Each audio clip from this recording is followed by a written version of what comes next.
Cláudio Nicolini e Antônio Carmo. Oferecimento New Clean, sempre inovando.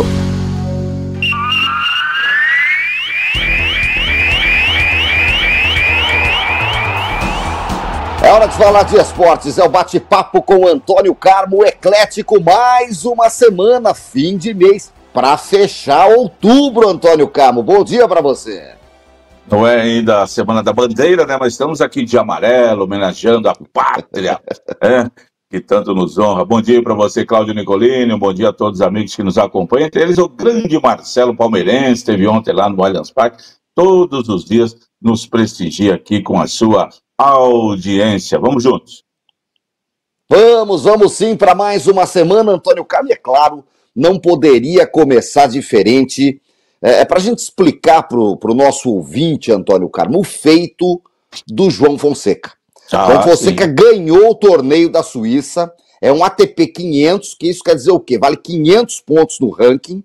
Ele já entra entre os 30 melhores tenistas do mundo, o que é 28, muita coisa para a idade dele, né? Ele fez 19 anos no mês de agosto e o Carioca consegue um título, acho que assim, aquele, tira o peso, né? Um título já de um pouco mais de expressão, é claro que não é nenhum grande slam, mas um título expressivo no tênis mundial. Depois de uma semifinal sofrida no sábado, ontem ele passeou, ganhou bem, tranquilo, Antônio Carmo, e comemora. E olha, o mundo agora, quem olhava de canto de olho, abriu o olho pro João Fonseca, hein? Você que olhava de canto de olho, né? Tá vendo aí que... Mas isso, rapaz, não, vamos ser sinceros aqui, nós dois aqui, mas será que não vai? Parece que tem mais nome, mais fama do que bola, né? Mas olha... que torneio que ele fez. Esse ATP 500, que ele ganhou, que foi na Suíça, no mesmo horário ontem, tinha o ATP 500 da Áustria, em Viena. E a final foi simplesmente entre o número 2 do mundo, Jannik Sinner, e o número 3, Alexander Zverev. Então é um torneio de esporte. Os dois jogavam lá, o Sinner ganhou do Zverev 2-1. O Zverev é aquele que joga como nunca e perde como sempre. Esse alemão não ganha nada. É a seleção do México. A seleção do México. E o Fonseca, que estava caminhando para isso, agora vai, não vai, agora foi.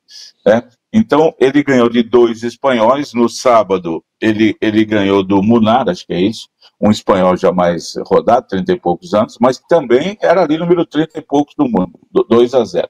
E ontem ele fez uma partida espetacular contra o Davi Bonit Fokina, um tenista muito experiente, craque de bola, que está ali sempre entre os 20, e ganhou de 2-0, 6-3, 6-4, jogando um tênis espetacular, com saques que chegavam a 225 km por hora, um negócio espetacular. Dominou o jogo inteirinho, não se abalou, teve um ou outro momento ali que poderia ter sido quebrado, conseguiu uma vez no primeiro set, né, foi quebrado, depois recuperou-se rapidamente e foi para o jogo e ganhou. Realmente, Nicolini, é uma vitória marcante.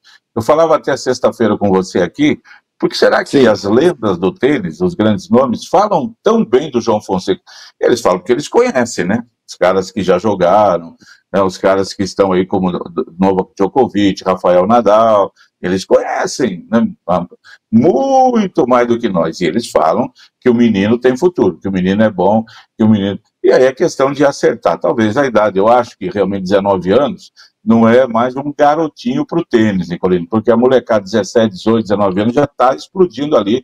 Isso a gente vê ao longo da história desse esporte que é fantástico. O tênis é um esporte maravilhoso, é um esporte que você depende basicamente só de você. Agora que você está podendo conversar com os seus técnicos ainda dentro do jogo, mas não muda nada, é você sozinho ali, a não ser que você vai jogar em duplas, né? Você sozinho para se virar e conseguir arrumar a cabeça quando a coisa não está boa na mão, no pé, e melhorar e saber trabalhar. E o João Fonseca, espetacular, uma conquista maravilhosa. Amanhã ele já estreia no ATP de Paris, que já é um torneio mais acima, e já chega cheio de moral lá, Nicolini. Vai pegar amanhã um tenista que acho que está no top 10, e olha, vai ser realmente sensacional. Vamos ver se ele continua nesse pique. Mas foi um grande fim de semana e uma vitória extraordinária do João Fonseca. Recolocou aí o Brasil na rota do tênis mundial. É isso, é a vitória mais importante de um torneio desde Cincinnati do Guga em 2001. Tá? Então são quase 25 anos que o Brasil não ganhava um torneio, um ATP 500, em simples. Né? É muita coisa, né? Isso mostra o peso da vitória nesse ATP da Basileia.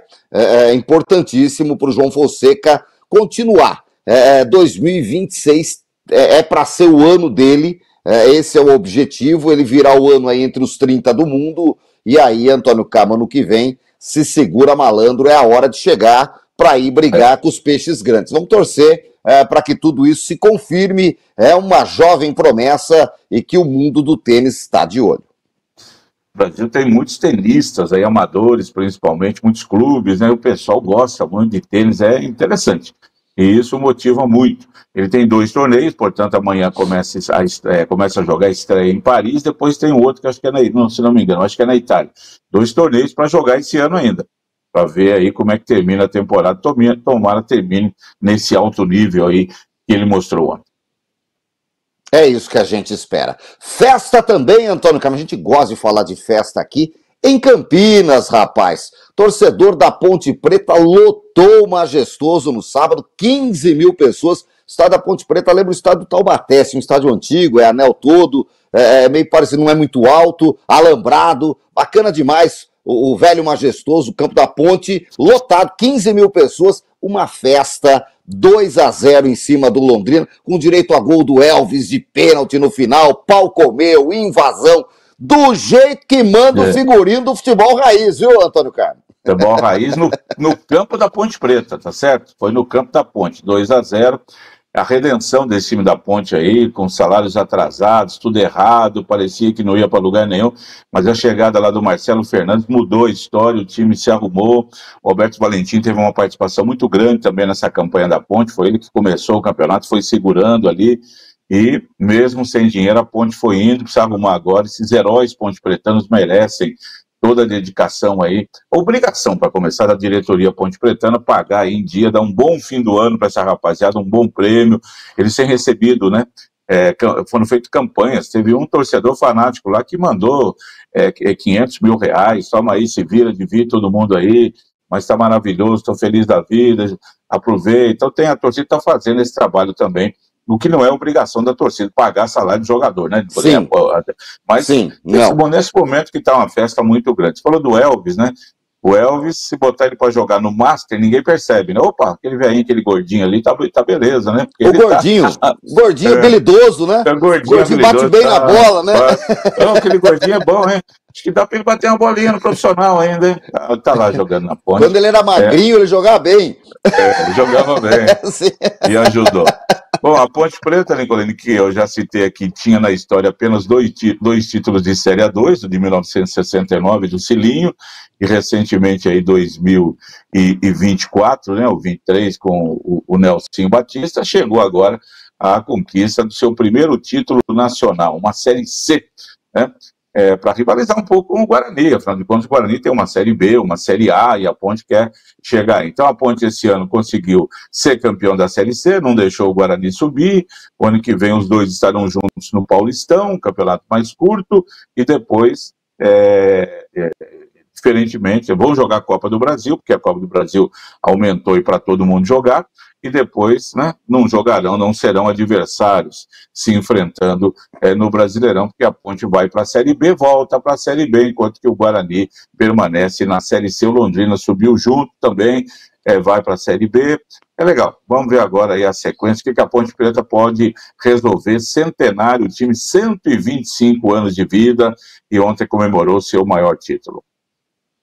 É isso, o primeiro título nacional da Ponte Preta, campeã brasileira da Série C. Parabéns à Ponte Preta, e foi um ano épico, campeã da Série C, tirou o rival do acesso, né? Enfim, deu tudo certo para a Ponte Preta esse ano. A torcida está feliz, a diretoria agora que cria juízo, tem um grande patrimônio que essa Ponte Preta de 125 anos de história, bacana demais. Carmo, vamos lá. 30ª rodada do Campeonato Brasileiro, meu caro. Atlético Mineiro 1, Ceará 0, Corinthians 1 no finalzinho, Vitória 0 no Barradão, vitória maiúscula do Timão. Fluminense 1, Internacional 0, Mirassol 1, 2, Sport 1 na Ilha do Retiro. E na noite de sábado, o Fortaleza, o tricolor, venceu o Flamengo 1-0 no Castelão e entra na briga para sair da zona do rebaixamento.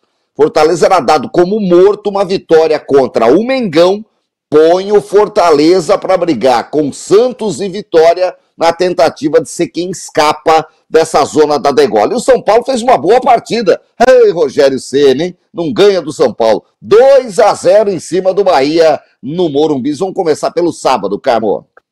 São Paulo, o Bahia que só ganha em casa, né, Nicolini? Em casa a gente falou que ele ganhou do Palmeiras, do Flamengo, do Grêmio, do Inter, mas fora de casa ele não ganha de ninguém, né? Perde para todo mundo e perdeu para o São Paulo, que não ganhava de ninguém também, estava precisando mais do que o Bahia da vitória, ganhou, estancou um pouco a crise, momentos ruins vividos pelo São Paulo, fez 2-0 no primeiro tempo e garantiu a vitória na etapa final.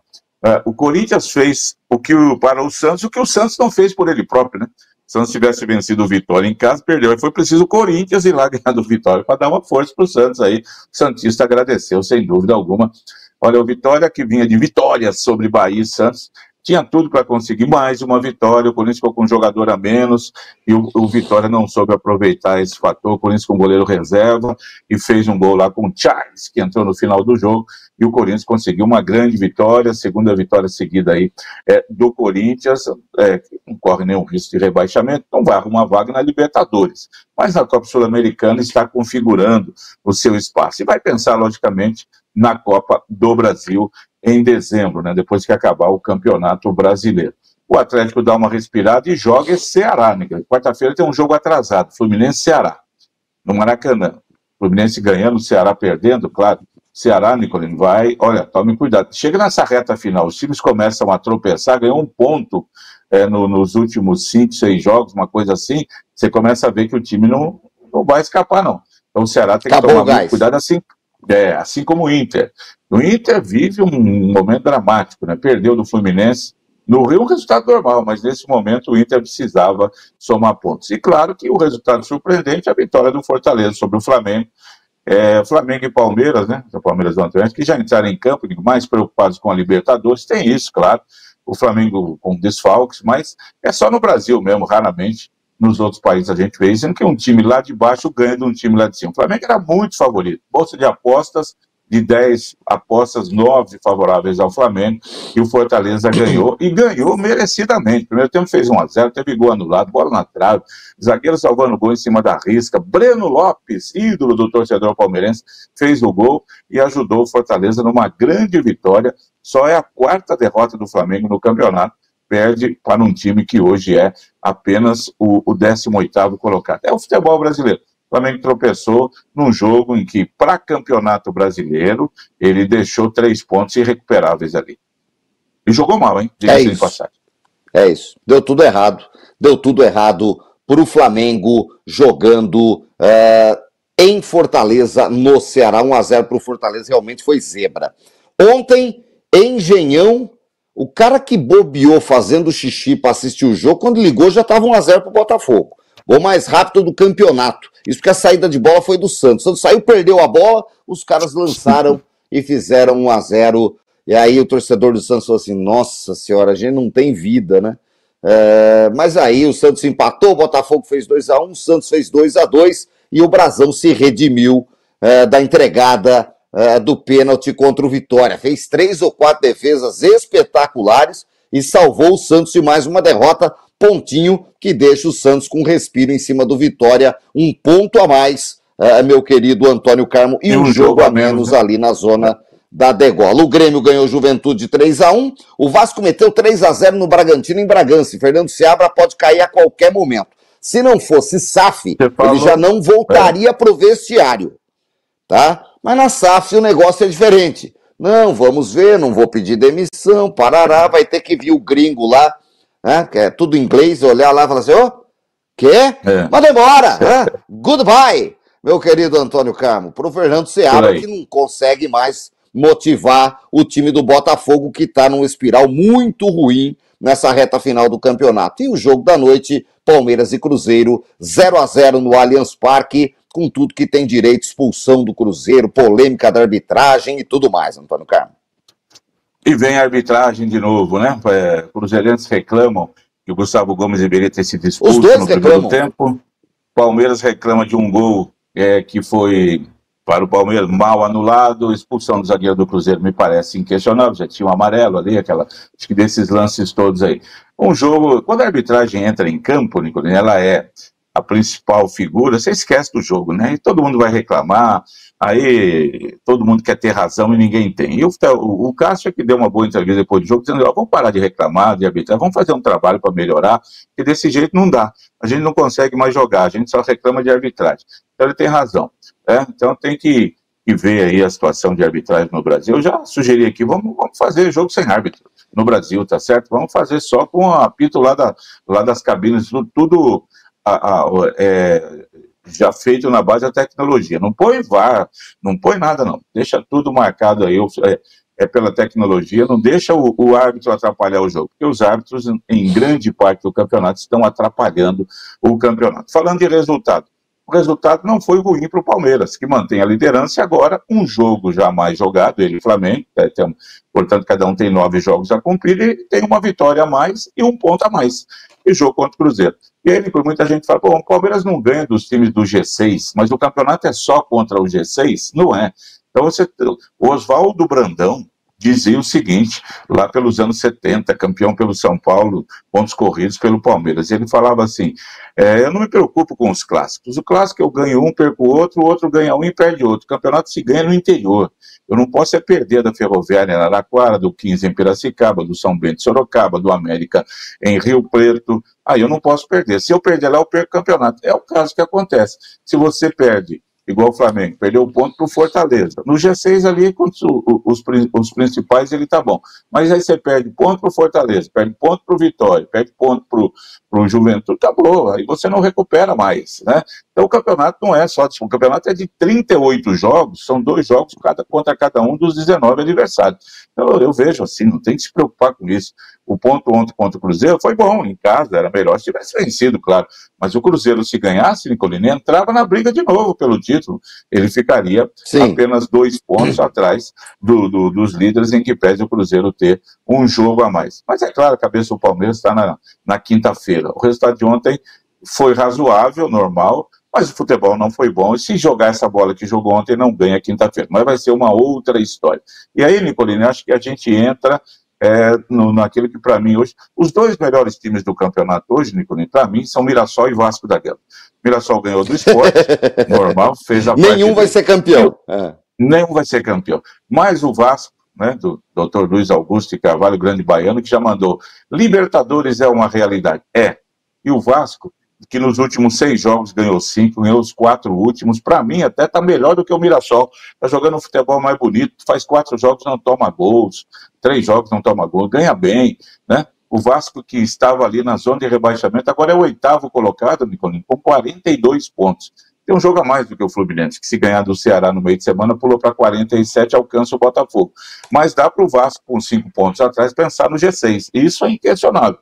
E o Vasco, fosse agora as finais da Copa do Brasil, também entraria com mais força do que o próprio Fluminense, seu adversário, em uma das semifinais, né? Mas muito bem o Vasco da Gama sapecando esses 3-0 no Red Bull lá em Bragança. O Grêmio fez a parte dele, 3-0, 3 gols do Carlos Vinícius, que ninguém conhecia, e Botafogo e Santos, o resultado ruim, principalmente o Botafogo, que precisava somar pontos para ir mais para cima, para o Santos não foi ruim, porque ele já entrou em campo sabendo da derrota do Vitória no sábado, né? Da derrota do Internacional também, um pontinho valioso contra o Botafogo no Rio de Janeiro. Então, segue aí o Santos ainda ameaçado, obviamente, pelo rebaixamento. Você falou do Brasão, sem dúvida, no final do jogo, principalmente, 2 defesas espetaculares.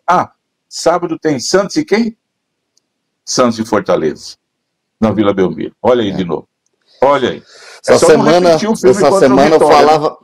eu falava, podia ter perdido do Corinthians e ganho do Vitória, tava muito mais tranquilo hoje. Tava tranquilo. Entendeu? Tava muito mais tranquilo. Ganhava do Vitória, ganhava do Fortaleza, pronto, acabou o campeonato. Então, Aí Tava assim, 35 a ganha 28, do Corinthians. Se eu tivesse perdido o Faltando Corinthians 8 rodadas. Estava 35 a 28 e não 32 a 31. Né? Estava praticamente tranquilo. E esse jogo contra o Fortaleza vai ser um jogo. Se tropicar de novo, como tropicou contra o Vitória, aí, meu amigo, vai ser difícil escapar, porque time grande, quando fica ali embaixo, é pior. Agora, se ganhar, pronto, dá uma respirada e tal. E tem time ali, né? O Inter, o Atlético Mineiro... Não, e tem que ganhar para entrar na maratona, cara. Tem que ganhar para entrar na maratona. Palmeiras, Flamengo, Palmeiras, entendeu? Então, assim, aí o Santos tem essa maratona que, assim, tá todo mundo colocando xizinho. Nós não vamos somar ponto aqui. Tem ganhado Fortaleza, do Sport, empatar com o Mirassol, entendeu? E é o que sobra, meu amigo. Torcer para os outros não ganhar. É o campeonato do Santos, né? O resto é lucro. Terrível neste momento aí da temporada. Mas é o que tem para fechar o ano, tem que ir trabalhando em cima disso, né? É isso. Vamos acompanhar, meu querido Antônio Carmo, rodada de meio de semana de Sul-Americanos e Libertadores. Aliás, o Bahia reclamou com uma certa razão, Antônio Carmo. O Bahia perdeu do São Paulo. O Rogério Ceni falou assim: meu time tá esgotado. Que a gente jogou quarto e domingo. As duas folgas internacional, o Botafogo, o Bahia jogou. E viajando, vai, volta. Só tem uma competição, mas os caras me sacrificam do mesmo jeito. E aí eu não consigo fazer o time jogar. Tem esse mimimi também, meu querido Antônio Carmo. Mas ele tem razão. Na data FIFA, 15 de novembro, o Palmeiras e o Flamengo vão jogar. Provavelmente bem desfalcados. Se bem que o Flamengo não teve nenhum jogador convocado aí na última convocação para a Sul-Americana, então eu não entendi o motivo. E o Palmeiras teve 6 ou 7 jogadores convocados. E o Palmeiras já jogou na data FIFA e tal.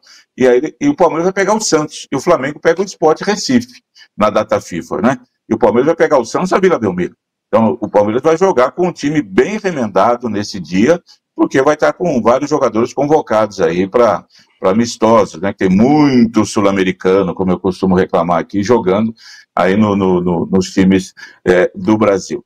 Então, esse ano, Nicolini, o que atrapalhou foi o calendário. No caso do calendário, foi que teve a Copa do Mundo, e aí já se sabia, foram 4 rodadas para Palmeiras, Botafogo, sim, Fluminense e Flamengo alterados. Aí o Bahia, por exemplo, ele teve rodada alterada, jogo atrasado, porque ele teve que jogar repescagem da Sul-Americana, quando ele caiu da Libertadores, aí, mas o quê? Aí cada um paga o seu preço, Nicolini, todo mundo vai reclamar. Todo mundo reclama. O Bahia é o time que mais jogou nesse ano. Jogou Copa do Nordeste, foi campeão, né? Foi eliminado Copa do Brasil, essa coisa toda aí. Mas faz parte para todo mundo aí, que todo mundo acaba jogando mais. Quarta-feira tem Fluminense e Ceará. É um jogo atrasado. Você tem que ir encaixando os jogos aí, não tem jeito, né? Nós vamos falar mais da Série B amanhã. Eu vou passar em revista os resultados da 34ª rodada. Tá sensacional. Novo Horizontino e Botafogo 1-1. Remo 3-1 no Cuiabá e uma vitória maiúscula do Remo na Arena Pantanal.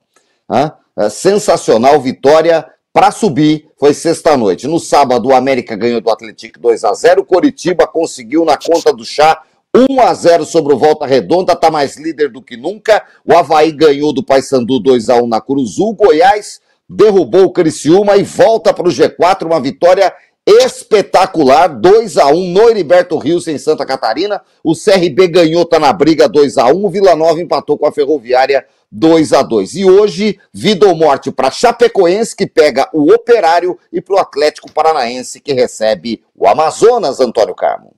E se os dois vencerem, entram definitivamente, novamente, nesta briga toda aí. O Remo tá igual a Ponte Preta, hein? 5 vitórias consecutivas, tá jogando demais. O clube do Remo pulou para segundo lugar. É um time que faz tantos anos que não joga a Série A, vamos torcer.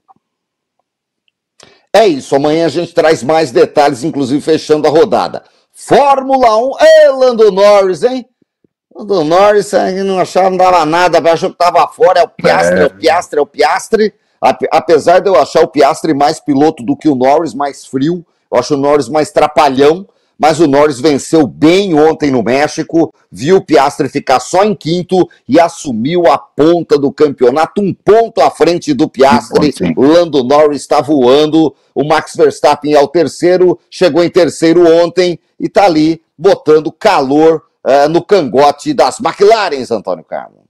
Largou em 5º, chegou em 3º, quase foi 2º. Não tivesse o safety car virtual na última volta, ele acho que ultrapassaria o Charles Leclerc, ficaria em segundo lugar. Campeonato aberto, Nicolini, e as próprias McLaren reconheciam ontem, era um dia melhor para elas e para a Red Bull, no entanto, por conta do circuito. Mas segundo a própria McLaren entende, no Brasil o Max Verstappen é muito favorito. E que legal ficou para o povo brasileiro, né? Daqui 2 semanas, vamos acompanhar, quem puder vai lá e ver ao vivo, ou se não pela tela da TV Band, uma corrida que promete fortíssimas emoções, a próxima corrida que será no Brasil. O Lando Norris reassume a ponta, 1 pontinho só acima do Oscar Piastri, mas o Max Verstappen com seus 321 pontos, está aí 30 pontos atrás do Lando Norris, 35, né, 36 pontos, está na briga também pelo título, sim. No Brasil tem corrida sprint, no sábado, são 8 pontos ali para o vencedor, quer dizer, tem um cara que ganha, como fez o Verstappen lá na outra corrida, saiu com 33 pontos, ele ainda está na briga, mas a corrida do Lando Norris ontem foi perfeita, né? Ele fez a pole position, sim, liderou a corrida de ponta a ponta, e uma bela participação do Gabriel Bortoleto, mas ficou em 10º, mas tá bom. A equipe dele, a Sauber, Nicolini, disputa para não cair se tivesse rebaixamento. É um outro campeonato. Deixa os caras lá de cima, nós estamos aqui embaixo. Cada pontinho somado vale a pena. E ele ficou em 10º lugar, fez um pontinho importante. Ele está na frente do adversário dele de equipe, está fazendo a parte dele, já está sendo observado. Está sendo observado já pelas equipes maiores, talvez não 26, ele tem mais um ano de contrato. Com a Sauber, talvez 27 ele possa vir, se mantiver um crescimento, chegar aí entre as equipes de ponta. Vamos torcer para o Bortoleto. Vamos embora, Antônio Carmo, que o tempo acabou, porque hoje ainda tem basquete. Começa a temporada do Campeonato Carioca do NBB para o São José, tá bom? Hoje, quarta e sábado, né? São José joga hoje contra o Vasco, 7h30 da noite, Arena Farmacon, depois joga quarta contra o Flamengo. Lineu de Moura hoje. Lineu de Moura, obrigado pela correção.